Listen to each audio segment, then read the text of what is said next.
Amoebic മസ്തിഷ്ക ജ്വരം ബാധിച്ച് ചികിത്സയിലായിരുന്ന കോഴിപ്പറമ്പ് എളയിടത്തുകുന്ന് ശോഭന മരിച്ചതിനെ തുടർന്ന് പഞ്ചായത്ത് പ്രതിരോധ ശുചിത്വ പ്രവർത്തനങ്ങൾ ഊർജിതമാക്കി. കഴിഞ്ഞ ദിവസം പഞ്ചായത്തിലെ 16 വാർഡുകളിലും ആരോഗ്യ ശുചിത്വ സമിതി ചേർന്ന് കിണറുകൾ ഉൾപ്പെടെയുള്ള ജലസ്രോതസ്സുകളിൽ മാസ് ക്ലോറിനേഷൻ തുടങ്ങി. നേരത്തെ ആരോഗ്യവകുപ്പ് ശേഖരിച്ച വെള്ളത്തിന്റെ പരിശോധനാ ഫലം ലഭ്യമായ ശേഷം കൂടുതൽ സുരക്ഷാ നടപടികളിലേക്ക് കടക്കും. പഞ്ചായത്തിലെ തോട്, കുളം തുടങ്ങി 22 ജലസ്രോതസ്സുകളിൽ കുളിക്കുന്നതിന് നിയന്ത്രണം ഏർപ്പെടുത്തി ബോർഡ് സ്ഥാപിക്കാൻ തുടങ്ങി. രോഗ ഉറവിടം ഇപ്പോഴും അവ്യക്തമായി തുടരുകയാണ്. ജല അതോറിറ്റി ക്വാളിറ്റി കൺട്രോൾ ജില്ലാ ലാബിൽ നിന്നുള്ള ഉദ്യോഗസ്ഥർ സ്ഥലത്തെത്തി പരിശോധന നടത്തി. നഗറിൽ വെള്ളമെത്തിക്കുന്ന കിണർ, സംഭരണി, വിതരണ ലൈൻ, ശോഭനയുടെ വീടിന് സമീപമുള്ള മറ്റൊരു കിണർ, സമീപത്തെ കുളം എന്നിവിടങ്ങളിലെ വെള്ളം ശേഖരിച്ച് പരിശോധനയ്ക്ക് അയച്ചു. പദ്ധതിയുടെ കിണറ്റിൽ അമോണിയയുടെ സാന്നിധ്യം പ്രാഥമിക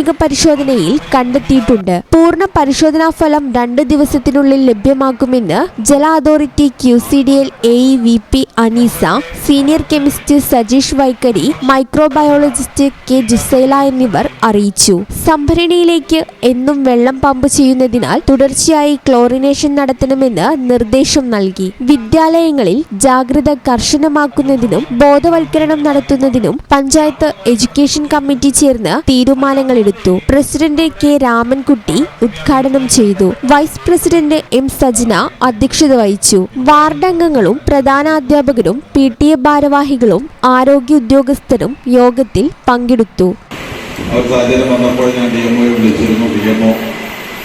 ഒരു മീറ്റിംഗ് എടുത്ത കാര്യങ്ങൾ അവലോകനം ചെയ്യണമെന്ന് പറഞ്ഞപ്പോൾ തീർച്ചയായിട്ടും നമുക്കത് ചെയ്യാം എന്ന് എൻ്റെ അടുത്ത് സൂചിപ്പിക്കും. അതിൻ്റെ അടിസ്ഥാനത്തിലാണ് ഇന്ന് ഒരുപാട് തിരക്കുകൾക്കിടയിൽ DMO തന്നെ ഇവിടെ എത്തിയത്.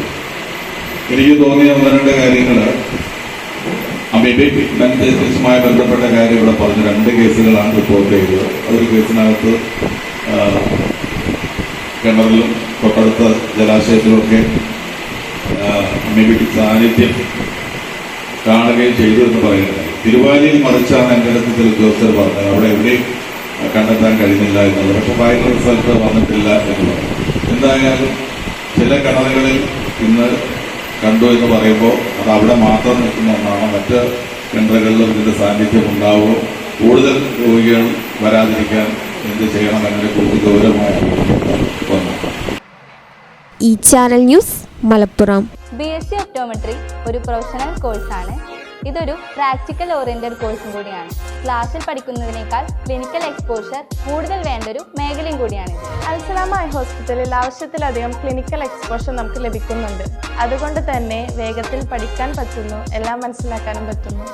We are very happy to be the part of Al Salama Optometry College.